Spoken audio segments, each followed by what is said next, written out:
तो हम शुरू करेंगे डिस्क्रिप्शन ऑफ पीरियड से।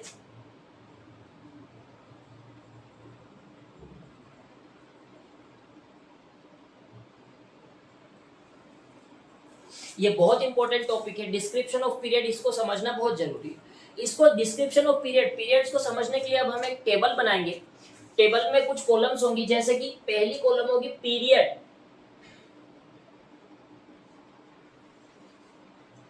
दूसरी कॉलम होगी outermost N, N is outermost shell,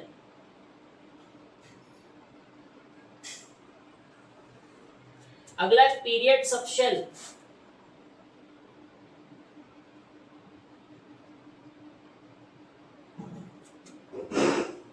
अगला है पीरियड सबशेल। पीरियड सबशेल के बाद नंबर ऑफ एलिमेंट्स,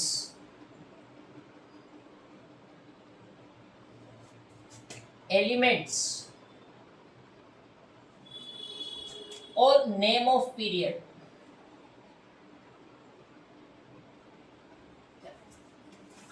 अब हमें पीरियड के बारे में एक बात पता होनी चाहिए जो सबसे जरूरी है। पीरियड्स की सबसे इंपॉर्टेंट और सबसे खास बात, एक बार गांठ बांध लेनी है कि हर एक पीरियड की शुरुआत एक नए शेल में इलेक्ट्रॉन्स के भरने से होती है। हर एक पीरियड की शुरुआत नए शेल में इलेक्ट्रॉन भरने से होती है। जैसे ही अगला पीरियड शुरू होगा, एक नए शेल में इलेक्ट्रॉन जाना शुरू हो जाएगा। ठीक है, तो एक हम लिख भी लेते हैं नोट, एक नोट डाल लेते हैं जो सबसे जरूरी है। हर एक नए पीरियड की शुरुआत एक नए शेल में इलेक्ट्रॉन्स की फील होने से शुरू होती है। चलो, अब सबसे पहले हम बात करेंगे पीरियड नंबर 1 की। पीरियड नंबर 1, अब आपको बेसिक एटॉमिक स्ट्रक्चर पता होगा। बीच में होता है न्यूक्लियस और बाहर होती है इसके शेल्स। तो पहले पीरियड में सबसे पहले जो एलिमेंट स्टार्ट होंगे, पहले पीरियड वाले हाइड्रोजन और हीलियम, पहले शेल में इलेक्ट्रॉन्स भरने से उसकी शुरुआत होगी। तो पीरियड नंबर 1 में पहले शेल में इलेक्ट्रॉन्स जाना शुरू होंगे। अब पीरियड मैंने एक लिखा, एन इज आउटमोस्ट शेल, मतलब सबसे बाहर वाला शेल कौन सा है। अब पहले वाले पीरियड के एलिमेंट्स में पहले शेल में इलेक्ट्रॉन्स फिल हो रहे, तो इनके लिए जो सबसे बाहर वाला जो शेल है वो पहला शेल होगा। पहला शेल सबसे बाहर वाला है, तो एन की वैल्यू यहाँ पे हो जाएगी 1। एन मतलब सबसे बाहर वाला शेल, तो सब पहले शेल में इलेक्ट्रॉन जा रहे हैं और सबसे बाहर वाला शेल भी पहला शेल होगा। पीरियड सबशेल, अब अगर आपको शेल पता है तो पीरियड सबशेल निकालने का एक फॉर्मूला मैं आपको बताता हूं। वो फॉर्मूला इज एन बराबर 0 to n-1।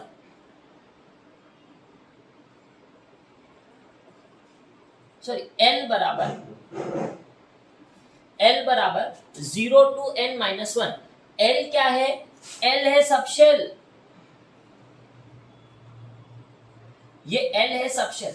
अब आपको एक बात पता होनी चाहिए, L की वैल्यू अगर 0 हुई तो ये S सबशेल है। L की वैल्यू अगर 1 हुई तो ये P सबशेल है। L की वैल्यू अगर 2 हुई तो ये D सबशेल है। L की वैल्यू अगर 3 हुई तो ये F सबशेल है।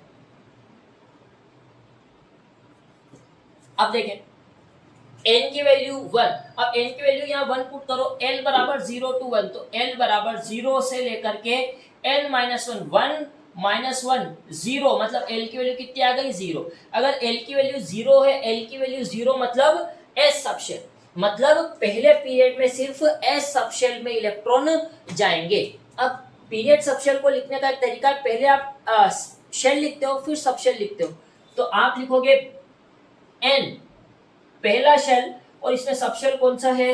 S सबशेल है। ठीक है, अब नंबर ऑफ एलिमेंट्स, ठीक है, तो देखो पहले वाले पीरियड में हाइड्रोजन से लेकर के हीलियम तक एलिमेंट्स आते हैं। हाइड्रोजन हीलियम 2 एलिमेंट होते हैं, तो हम नंबर ऑफ एलिमेंट्स लिखेंगे 2।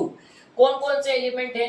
हाइड्रोजन से लेकर के हीलियम, और हमें इनके किसी भी पीरियड के पहले एलिमेंट का और आखिरी एलिमेंट का एटॉमिक नंबर हमें याद होना जरूरी है।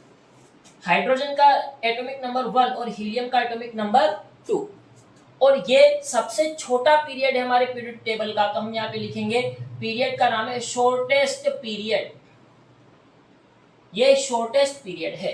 ठीक, अब पीरियड नंबर 2 की बात करें, पीरियड नंबर 2 की अब हम बात करते हैं, पीरियड नंबर 2 की बात करते हैं।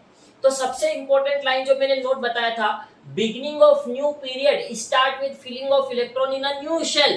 पहले पीरियड में पहले शेल में इलेक्ट्रॉन्स फिल हुए। अब जब हम दूसरे पीरियड पर जाएंगे, दूसरे पीरियड पे जब हम जाएंगे तो नए शेल में इलेक्ट्रॉन्स भरना शुरू होंगे। मतलब पहला शेल में तो इलेक्ट्रॉन्स भर चुके हैं, अब दूसरे शेल में इलेक्ट्रॉन्स भरना शुरू होंगे। जैसे ही हमने पीरियड बदला, अगले पीरियड पे गए तो अगली शेल में इलेक्ट्रॉन्स भरना शुरू कर दो। तो पहले शेल में इलेक्ट्रॉन जा रहे थे, अब दूसरे शेल में भी इलेक्ट्रॉन्स जाना शुरू हो जाएंगे। तो पहले शेल में तो इलेक्ट्रॉन जा ही रहे थे, अब दूसरे में भी इलेक्ट्रॉन जाने शुरू हो गए। अब n की वैल्यू कैसे पता करें? n क्या है? आउटर मोस्ट शेल, सबसे बाहर वाली शेल। तो सेकंड पीरियड वालों में पहले शेल में तो इलेक्ट्रॉन जाएंगे ही, दूसरे शेल में भी इलेक्ट्रॉन जाएंगे। और अगर दूसरे शेल में भी इलेक्ट्रॉन जाए, पहले शेल में इलेक्ट्रॉन है, दूसरे शेल में इलेक्ट्रॉन है, तो सबसे बाहर वाली shell n outermost shell को कहते हैं, सबसे बाहर वाली शेल को कहते हैं। सबसे बाहर वाली शेल कौन सी हो जाएगी? दूसरी हो जाएगी। तो n की वैल्यू 2। अब n की वैल्यू अगर 2 है तो पीरियड सबशेल निकालना अगर मुझे सीखना है तो मैं कैसे निकालूंगा? यही फॉर्मूला लगाऊंगा, L equals to 0 to n-1। अब इसके लिए पीरियड नंबर 2 के लिए मैं लगाऊं 0 to n-1, n is 2, 2 - 1 1, L क्या आ जाएगा? 0 टू 1। मतलब L सबशेल कौन कौन से सबशेल होंगे? S, 0 S के लिए आता है और 1 P के लिए आता है। मतलब सेकंड पीरियड में S सबशेल भी होगा और P सबशेल भी होगा। तो इसे हम कैसे लिखेंगे? पहले आपको शेल भी लिखना है, 2P 2S। इसमें कौन कौन से सबशेल्स होंगे? 2S 2P, है ना, 2S 2P। अब देखो नंबर ऑफ एलिमेंट्स, इसके अंदर 8 एलिमेंट्स होते हैं। ठीक है, लिथियम से लेकर के नियोन तक, लिथियम से लेकर के नियोन तक 8 एलिमेंट सेकेंड पीरियड में होते हैं। लिथियम का एटॉमिक नंबर है 3 और नियोन का एटॉमिक नंबर है 10। हमें ये एटॉमिक नंबर याद रखने हैं। नेम ऑफ द पीरियड, इसे शॉर्ट पीरियड भी कहा जाता है। सेकेंड पीरियड को कभी कभी शॉर्ट पीरियड भी कहा जाता है। अब पीरियड नंबर 3 पे चलते हैं, पीरियड नंबर 3। अब सेकेंड पीरियड खत्म हुआ, थर्ड पीरियड स्टार्ट हुआ। तो हमें पता है हर एक नए पीरियड की शुरुआत एक नए शेल में इलेक्ट्रॉन भरने से होती है। तो सेकेंड पीरियड में 2 शेल्स में इलेक्ट्रॉन जा रहे थे, थर्ड पीरियड की अब जैसे शुरुआत करोगे तो थर्ड शेल में भी इलेक्ट्रॉन्स फिल होना शुरू हो जाएंगे। तो पहले शेल में इलेक्ट्रॉन्स फिल हो गए, दूसरे में भी इलेक्ट्रॉन्स चले गए, अब थर्ड पीरियड में थर्ड शेल में इलेक्ट्रॉन्स फिल होना शुरू हो जाएंगे। तो बताओ सबसे बाहर थर्ड पीरियड के एलिमेंट के लिए सबसे बाहर वाला शेल कौन सा? तीसरा वाला। तो मैं आउटर मोस्ट शेल n की वैल्यू क्या आ जाएगी? 3। अगर n की वैल्यू 3 है, n की वैल्यू 3 तो n-1 करूंगा तो 2, 0 टू 2, तो 0 टू 2 मतलब 0 1 2। L की वैल्यू 0 1 2 और 0 S सबशेल के लिए, 1 P सबशेल के लिए और 2 D सबशेल के लिए। ठीक है, तो यहाँ पे S P D तीनों सबशेल्स रहेंगे, लेकिन यहाँ पे एक ट्विस्ट है, यहाँ पे एक ट्विस्ट है। S P D तीनों में इलेक्ट्रॉन्स जाएंगे नहीं, तीनों में इलेक्ट्रॉन्स जाएंगे नहीं, सिर्फ इलेक्ट्रॉन्स S और P में जाएंगे, D में इलेक्ट्रॉन्स नहीं जाएंगे। ऐसा क्यों? तो इसका कारण सुने।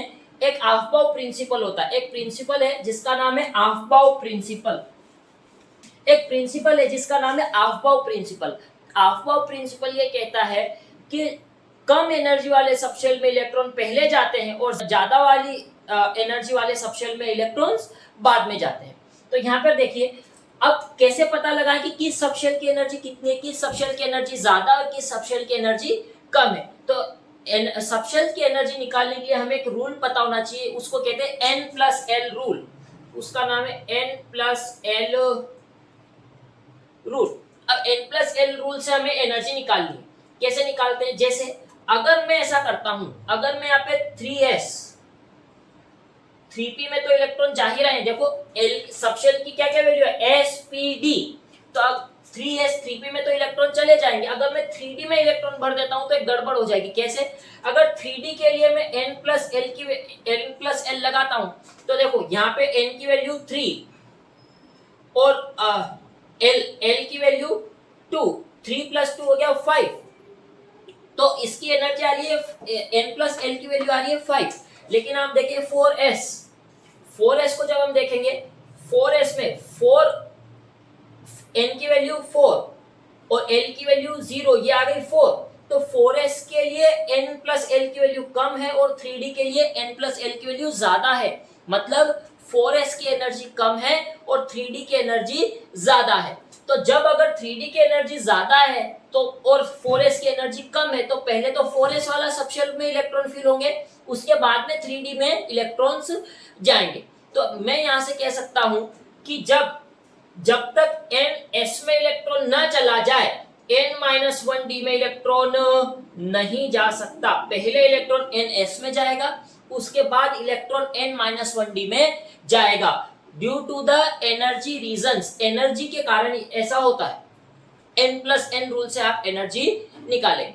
तो देखिए पहले 4s में इलेक्ट्रॉन जाएगा, फिर 3d में इलेक्ट्रॉन जाएगा, और 4s यहाँ पर आया नहीं है तो पहले 4s को फिल करेंगे फिर 3d को फिल करेंगे, इसलिए यहाँ पर मैं 3d नहीं लिख रहा हूं।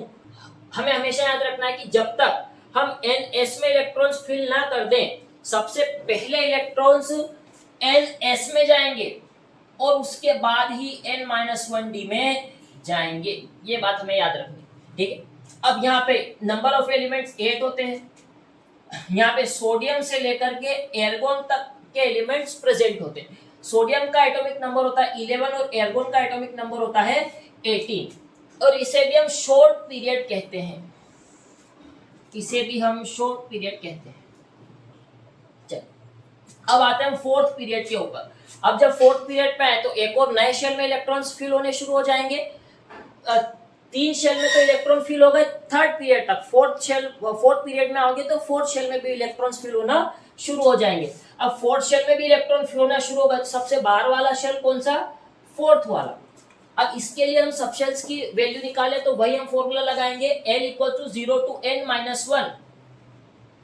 0 to n-1। कैसे करेंगे? अब 0 to n की वैल्यू है 4, 4 - 1, L = 0 to n-1 3, तो 1 भी 0 भी आएगा, 1 भी आएगा, 2 भी आएगा और 3 भी आएगा। अब L की वैल्यू S, P, D और F, तो सबशेल्स तो सारे ही प्रेजेंट हैं फोर्थ पीरियड में, लेकिन हम सबको फिल नहीं कर सकते एनर्जी की वजह से, आफाओ प्रिंसिपल की वजह से। जिसकी एनर्जी कम है पहले उसे फिल करो, जिसकी एनर्जी ज्यादा है उसे बाद में फिल करो।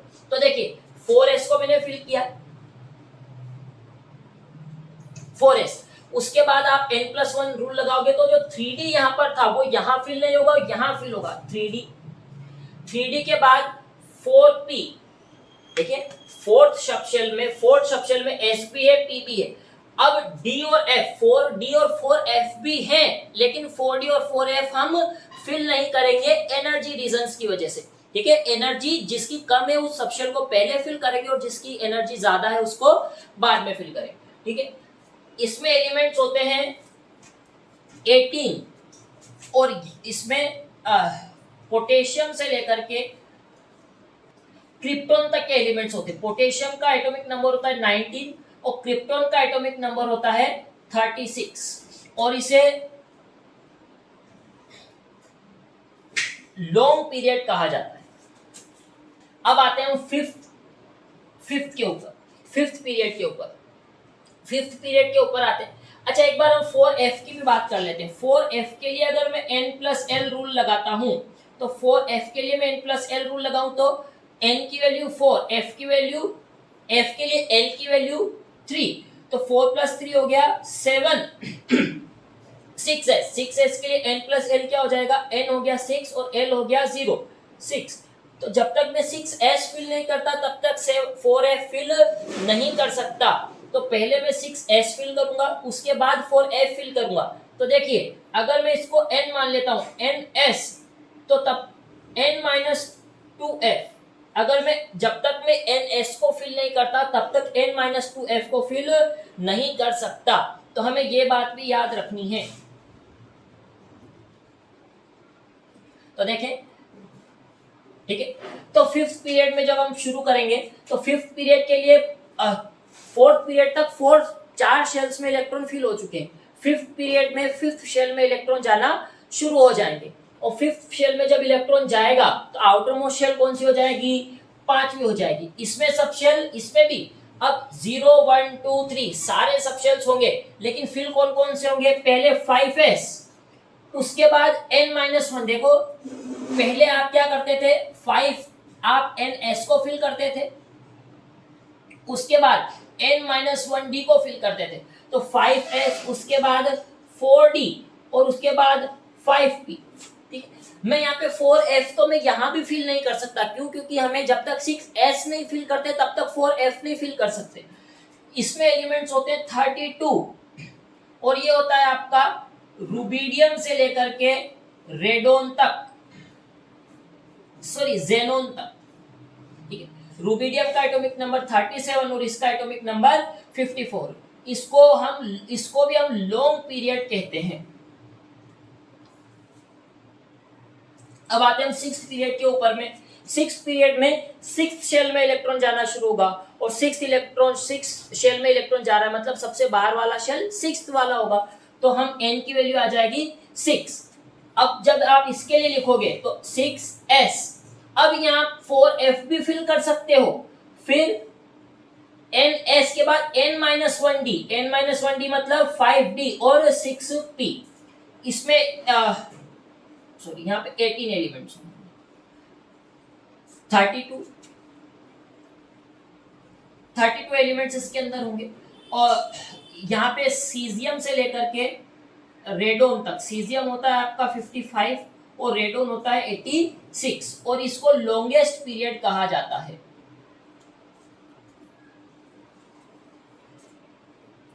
अच्छा, अब 7th वाला तो बड़ा ही आसान है, n की वैल्यू 7। अब यहां से आप देखो 7s से आप शुरू करोगे, 7s से शुरू करा, 2 कम f 1 कम d, तो 2 कम f मतलब 5f, 1 कम d 6d और 7p। इसमें भी 32 एलिमेंट्स होते हैं, और ये फ्रेंशियम से लेकर के अनऑक्टियम तक होता है। फ्रेंशियम इज 87 और अनऑक्टियम इज 118, और इसे कंप्लीट पीरियड भी कहा जाता है।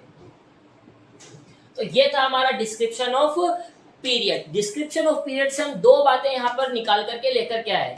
कौन कौन सी बातें निकाल करके लेके आए, देखिए, जो भी पीरियड नंबर है वही आउटर मोस्ट शेल का नंबर भी है, जो भी पीरियड नंबर है वही आउटर मोस्ट शेल का नंबर भी है। तो सबसे महत्वपूर्ण बात जो एक मैं यहां से निकाल करके लेकर के आया हूं, पीरियड नंबर किसके बराबर है, पीरियड नंबर किसके बराबर है, आउटर मोस्ट शेल n या आउटर मोस्ट शेल के बराबर है, पहली चीज। दूसरी चीज क्या है, देखिए, पीरियड सबशेल में जितने इलेक्ट्रॉन्स आते हैं उतने ही नंबर ऑफ एलिमेंट्स एक पीरियड में होते हैं। किस तरीके से, देखो, एस शेल में 2 इलेक्ट्रॉन्स आ सकते हैं, पी में 6 इलेक्ट्रॉन आ सकते हैं, डी में 10 इलेक्ट्रॉन आ सकते हैं, और एफ में 14 इलेक्ट्रॉन्स आ सकते हैं। एस में 2, पी में 6, डी में 10 और एफ में 14 इलेक्ट्रॉन्स आ सकते हैं। अब देखिए, एस में 2 इलेक्ट्रॉन्स आ सकते हैं, तो इसमें भी कितने इलेक्ट्रॉन है, 2। या एस में 2 आ सकते हैं, पी में 6 आ सकते हैं, तो 2 और 6, यहाँ पर कितने एलिमेंट्स हैं, 8 एलिमेंट्स हैं। यहाँ पर भी 2 + 6 8, एस में 2, पी में 6, डी में 10, 2 10 12 और 6 18, तो 18 एलिमेंट्स है। इसका मतलब पीरियड सबशेल में जितने इलेक्ट्रॉन्स आ सकते हैं उतने ही इलेक्ट्रॉन्स उस पीरियड के अंदर एलिमेंट्स होंगे। तो मैं यहां से लिख सकता हूं, number of electron in a period equals to number of electron in a period subshell।